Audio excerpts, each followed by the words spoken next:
మన ముకుంద జ్యువెల్స్ వారి కొత్త బ్రాండ్ పూర్వి లైట్ వెయిట్ లో హెవీ డిజైన్స్ ఈ నవంబర్ 1 కుక్కట్పల్లిలో గ్రాండ్ ఓపెనింగ్ వివరాలకు సంప్రదించండి. నమస్కారం. కార్తీక పురాణం 10వ రోజు పారాయణలోకి వచ్చాం. అజామిళోపాఖ్యానాన్ని వింటున్నాం కదా. ఇందులో ఏం చెప్తున్నారు? జనకరాజర్షి అడుగుతున్నారట, మునీశ్వర, ఈ అజామిళుడు పూర్వం ఎవరు? ఇతను ఏం పాపాలు చేశాడు? విష్ణుదూతలు చెప్పిన మాటలు విని యమభటులు ఎందుకు ఇతన్ని వదిలిపెట్టారు? యముడి వద్దకు పోయి యముడితోటి ఏం చెప్పారు? ఒక వ్యక్తిని తీసుకురమ్మని భటుల్ని పంపించాడు యముడు. అతన్ని తేలేదు, ఒట్టి చేతులతోటి వెళ్ళారు. వీళ్ళు ఆయనకి ఏం చెప్పారు, ఆయన ఏమన్నాడు? ఆ వివరాలు అడుగుతున్నారనమాట. అప్పుడు వశిష్ఠుల వారు ఇలా చెప్పారట, యమదూతలు విష్ణుదూతల మాటలు విని శీఘ్రంగా యముని వద్దకు పోయి సర్వవృత్తాంతాన్ని నివేదించారు. మహానుభావ, మేము అక్కడికి వెళ్ళామండి, ఇదిగో ఇలా ఇలా జరిగింది అని చెప్పేశారు కల్లా. అప్పుడు ఈయన ఏమన్నాడంటే, ఏం చెప్పారు చూడండి. అయ్యా, పాపాత్ముడు, దురాచారుడు, పరమ దుర్మార్గుడు, నిందిత కర్మల్ని ఆచరించేవాడు అయినటువంటి అజామిళుణ్ణి తీసుకొని రావడానికి వెళ్ళాము. విష్ణుదూతలు వచ్చి మమ్మల్ని ధిక్కరించి మమ్మల్ని తగిలేశారు. వాళ్ళు పొమ్మన్నారు, అతన్ని విడిపించారు. మేము వాళ్ళని ధిక్కరించలేకపోయాం. వాళ్ళు మమ్మల్ని ఇద్దేశారు, కానీ వాళ్ళని ఏమనాలో తెలియక అశక్తులమై తిరిగి వచ్చాము అని చెప్పేశారు కల్లా. ఆ మాటలు విని పరమకోపంతో యముడు ఈ అజామిళుని గురించి ఆలోచించి జ్ఞాన దృష్టితోటి చూసి ఇలా చెప్పాడట, ఈ అజామిళుడు పరమ దుర్మార్గుడు, నిందిత కర్మాచరణ పరుడు. అంటే ఏది చేయకూడదని చెప్పబడుతుందో దాన్ని మరీ ఏదో పొరపాటునో గ్రహపాటునో చేయడం కాదు, అత్యంత ఆదరణతోటి ప్రీతితోటి చేస్తాడు.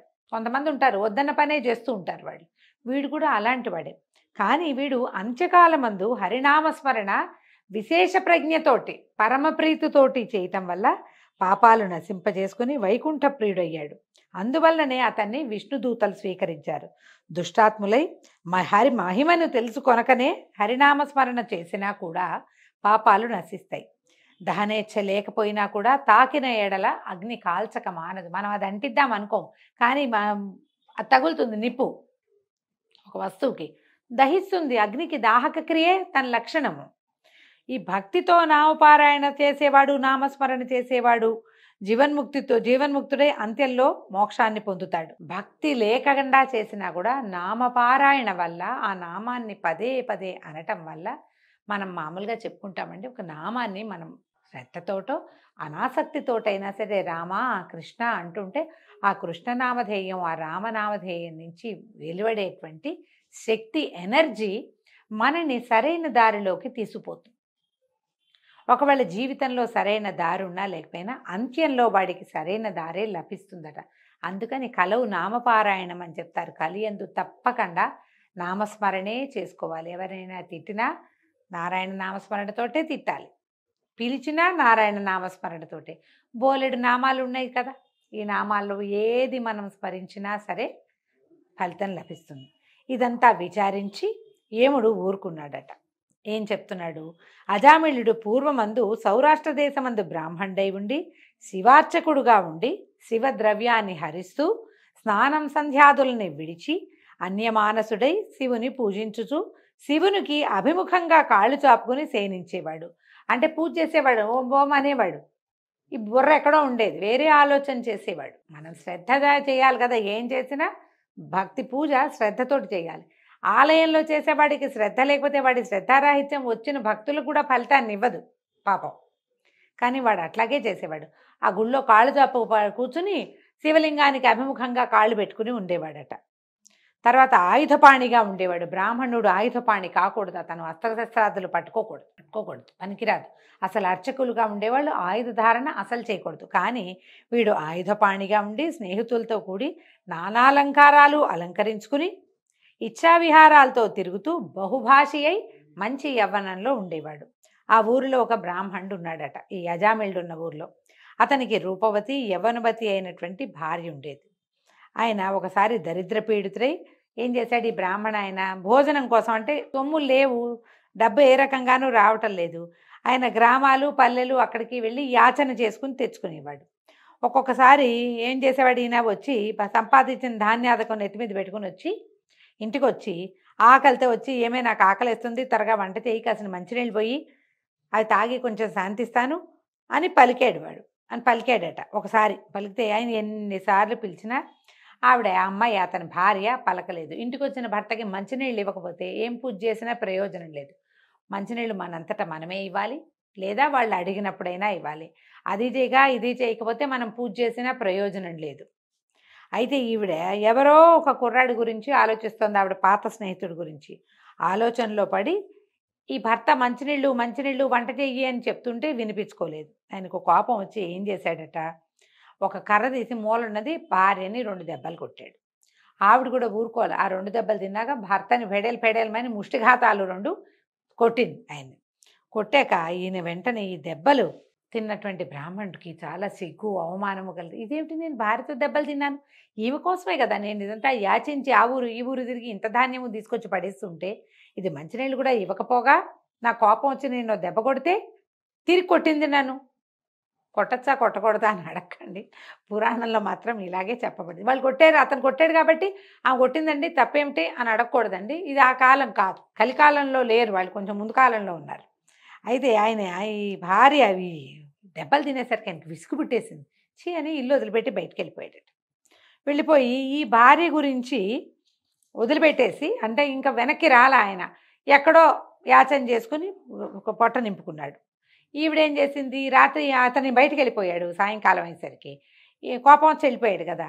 ఈవిడ చక్కగా స్నానం చేసి ఆ భర్త తెచ్చిన ధాన్యాన్ని దంచి చెరుకుని చక్కగా పచనం చేసి రాత్రికి భుజించి మంచి చీర కట్టుకుని తాంబూలం కూడా వేసుకుని ఏం చేసిందట, ఎవడో ఒక స్నేహితుడు ఆమెకు తెలుసు వాడు చాలా బాగుంటాడట, వాళ్ళ ఇంటికి వెళ్ళింది.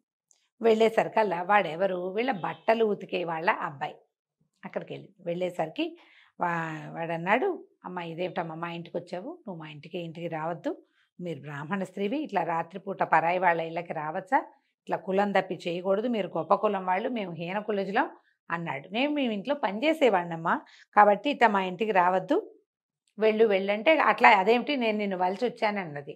వాడికి విసుగు పుట్టి పక్కనున్న ఒక రోకలతోటి ఆవిడని ఓ దెబ్బ కొట్టాడట. పోవమ్మా చెప్తుంటే వినవేంటి, నీకు తప్పే నాకు తప్పే, పనికిరాదన్నాడు అని రోకలు పెట్టి కొట్టాడు. కొట్టేసరికి ఆవిడ ఊరుకోలే, ఆవిడ భర్తనే కొట్టింది, వీడనగా ఆవిడకేం లెక్క, వాడిని 4 దెబ్బలేసింది, ఆవిడ కూడా ఊరుకోలే. చివరికి ఏం చేసింది, చి అని వాడిని కొట్టాక, నువ్వు తెలివి తక్కువ వాడిగా ఉన్నావు, ఒక స్త్రీ వలచి వస్తే దాంతో హాయిగా సంతోషంగా ఉండవా నువ్వు అని ఏవో నోటికొచ్చిన 4 దుర్భాషలాడి దారి మీద నడిచి వెళ్తుంటే ఈ ముందు ఒక శివాలయ అర్చకుడు గురించి చెప్పుకున్నాం కదా, వాడు శివ పూజ శ్రద్ధగా చేయడు, వాడు కనపడేసరికల్లా వెళ్ళి ఆమె అతన్ని అడిగింది, ఆ భర్త ఇంట్లో లేడు, ఒక స్నేహితుడి కోసం వచ్చాను, వాడు లేడు, మన ఇద్దరం కులాసాగా గడుపుతాను రమ్మంటే ఈ అర్చకుడు ఆమెతో కలిసి వెళ్ళేసరికల్లా సరే తెల్లవారులు వాడితోటి కాలక్షేపం చేసింది. తెల్లవారు సూర్యోదయం అయ్యేసరికల్లా ఆవిడకి బుద్ధి వచ్చిందట, అయ్యో ఇదేమిటి ఇట్లాంటి పని చేశాను నేను, మా ఆయన ఎక్కడికి వెళ్ళిపోయాడో అని చెప్పి ఆయన ఎక్కడన్నాడో అని ఆ ఊరు ఈ ఊరు వెతుకుని పక్క ఊర్లో ఎక్కడో ఆయన ఎవరి బాకెట్లోనో పడుకుని ఉంటే, అయ్యో నన్ను క్షమించండి, పొరపాటున మిమ్మల్ని కొట్టాను, చాలా తప్పు చేశాను, మీరు రండి అని బతిమలాడి ఆయన్ని ఇంటికి తెచ్చుకుందట. గృహంలో సౌఖ్యంగా ఉంది. ఆ తర్వాత ఇలాంటి పనులు చేయలే, ఓసారే చేసింది ఈవిడ ఈ పని. తర్వాత కొంతకాలానికి శివార్చకుడు మరణించి యమలోకంలో పడి క్రమంగా రౌరవాది నరక దుఃఖాలన్నిటినీ అనుభవించి చివరికి భూమి యందు సత్వనిష్ఠుని కుమారుడైన అజామిళుడుగా జన్మించాడు. ఇప్పుడు మనం ముందే చెప్పుకున్నాం, ముందు పురాణాల్లో ఏం చెప్పాము, ముందు రోజుల్లో వీడు పందిగానో కుక్కగానో ఓరపందిగానో లేకపోతే పంది కుక్కగానో పుట్టాలి. అజామిళుడుగా ఎట్లా పుట్టాడు, పైగా పుట్టింది ఎక్కడ, సత్వనిష్ఠుడనే బ్రాహ్మణ కుటుంబంలో పుట్టాడు. ఎందుకు పుట్టాడండి అంటే ఇతను కొంతకాలం శివాలయంలో అర్చన చేశాడు. మనం చాలాసార్లు ఈ మాట వింటుంటాం, తెలిసి చేసినా తెలియక చేసినా అగ్నికి దాహక శక్తి ఉన్నట్టుగానే ఈ పూజా విధానాల వల్ల లేదా ప్రతిరోజు తెల్లవారుజామునే స్నానం చేయటం వల్ల, శివాలయంలో దీపారాధనలు వెలిగించడం వల్ల అతనికి ఒక బ్రాహ్మణ కుటుంబంలో పుట్టేందుకు అవకాశం లభించింది. తర్వాత ఆయనకి ఇవి కూడా అయినాయి, మన ఉపనయనాది సంస్కారాదులు కూడా జరిగినాయి, పుణ్యం వల్ల ఇది లభించింది. కానీ సరైన ప్రవర్తన కలిగి లేడు. పాతకాలపు దుష్ప్రవర్తన వల్ల దుష్ప్రవర్తన వచ్చింది ఈ జన్మలో కూడా. కానీ ఏమైంది, ఆ కార్తీక పౌర్ణమి నాడు అతను శివదర్శనాన్ని చేశాడు. అంత్యంలో హరినామస్మరణ చేసే అవకాశం కూడా, కుమారుడే నారాయణుడు అనే పేరు కలిగి ఉన్నాడు. నారాయణ నారాయణ అనేసరికల్లా ఇలా నానా రకాల దౌర్భాగ్య కర్మలు చేసిన వాడు అయినప్పటికీ కూడా అతని సప్త జన్మార్జిత పాపాలుతో 7 జన్మల నుంచి అతను ఎన్నో పాపాలు మూట కట్టుకుంటే అవన్నీ పోయినాయి అతనికి. ఈ బ్రాహ్మణి కూడా ఎవరైతే భర్తను కొట్టి తర్వాత ఎవరో స్నేహితుడిని కూడా కొట్టి ఇతనితో కలిసింది కదా, ఆమె కూడా కొంతకాలానికి మృతి చెంది నరకమునందు అనేక యాతనలు పొంది తిరిగి భూమి యందు కన్యాకుబ్జంలో ఒక చండాలుడికి పుత్రికగా జన్మించిందట. అతను ఆ పుట్టిన సమయం మంచిదా అని ఒక బ్రాహ్మణ ఆయన్ని అడిగాడట. అయితే ఆయన ఏమన్నాడు, అయ్యో ఇది తండ్రి గండాన పుట్టిందిరా, ఈ సమయం మంచిది కాదంటే ఈ చండాలుడు ఏం చేశాడు, ఆ శిశువుని తీసుకుపోయి నవజాత శిశువుని అరణ్యంలో వదిలిపెట్టాడు. వదిలిపెడితే ఒక బ్రాహ్మణ ఆయన ఆ దారిలో వెళ్తూ పసిబిడ్డ ఏడుస్తుంటే అయ్యో ఎవతో పిల్ల ఎవరో అని అనుకుని ఈ అరణ్యంలో వదిలిపెట్టబడినటువంటి చంటి పిల్లని తీసుకొచ్చి తన ఇంట్లో దాసీగా ఉన్న స్త్రీకి ఇచ్చి పెంచమన్నాడు. పిల్లకి అసలు పాలు పోయి పసిబిడ్డ వృధాగా చనిపోతుందంటే ఆ దాసి ఆమె పెంచింది, దాసి ఆవిడ కూతురుగానే ఉంది. ఆ దాసి ఆవిడ్ని కూతురునే ఈ అజామిళుడు దగ్గరికి తీశాడు. తర్వాత ఏమైంది, ఈ అజామిళుడి కథ ముందే చెప్పుకున్నాం కదా, అంటే పూర్వజన్మలో అజామిళుడితో కలిసి చేయకూడని పని చేసిన స్త్రీయే ఇక్కడ ఈ రకంగా జన్మించిందట అని చెప్పి, రాజోత్తమ ఇది నువ్వు అడిగిన ప్రశ్నకి సమాధానంగా చెప్తున్నాను. అజామిళుడి పూర్వవృత్తాంతము ఇది. హరినామ సంకీర్తనము పాపములకు ప్రాయశ్చిత్తము చేసుకొనుట. అంటే హరినామ సంకీర్తన చేసిన వాడికి ప్రాయశ్చిత్తాలతో పని లేదు. మామూలుగా ప్రాయశ్చిత్తాలని ఏం చేస్తారు, పంచగవ్య ప్రాసన చేస్తారు, దర్భలు కాల్చి నాలుక మీద వాత పెడతారు, అగ్ని సంస్కారాలు చేస్తారు, ప్రాయశ్చిత్త క్రియలు చాలా చేయబడతాయి. కానీ ఎవడైతే హరినామ సంకీర్తన చేస్తాడో వాడికి ప్రాయశ్చిత్తం అవసరం లేదు. శ్రద్ధగా చేస్తే మరింత ఫలితం ఇస్తుందన్నమాట. అలాగా లేకపోతే ఇవన్నీ చేయాలన్నమాట. ఎవరి నాలుక హరినామ సంకీర్తన చేయదో, ఎవడి మనసు హరిపాద పద్మాలని స్మరించదో, ఎవరి చెవులు హరిచరిత్రలు వినవో వాడి పాపాలు పోవు, వాడి పాపం మూట కట్టుకుంటూనే ఉంటాడు.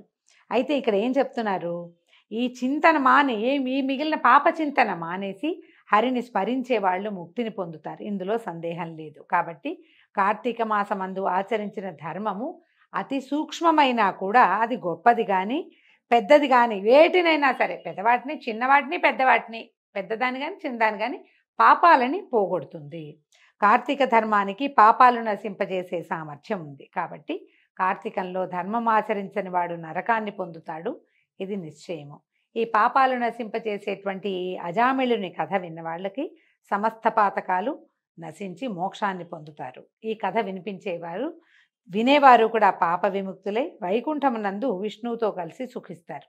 ఇది చెప్తున్నారండి. ఈ రోజుతోటి 10వ రోజు పారాయణ పూర్తయింది. రేపు ఉదయం 11వ రోజు పారాయణలో మళ్ళీ కలుసుకుందాము. నమస్కారం.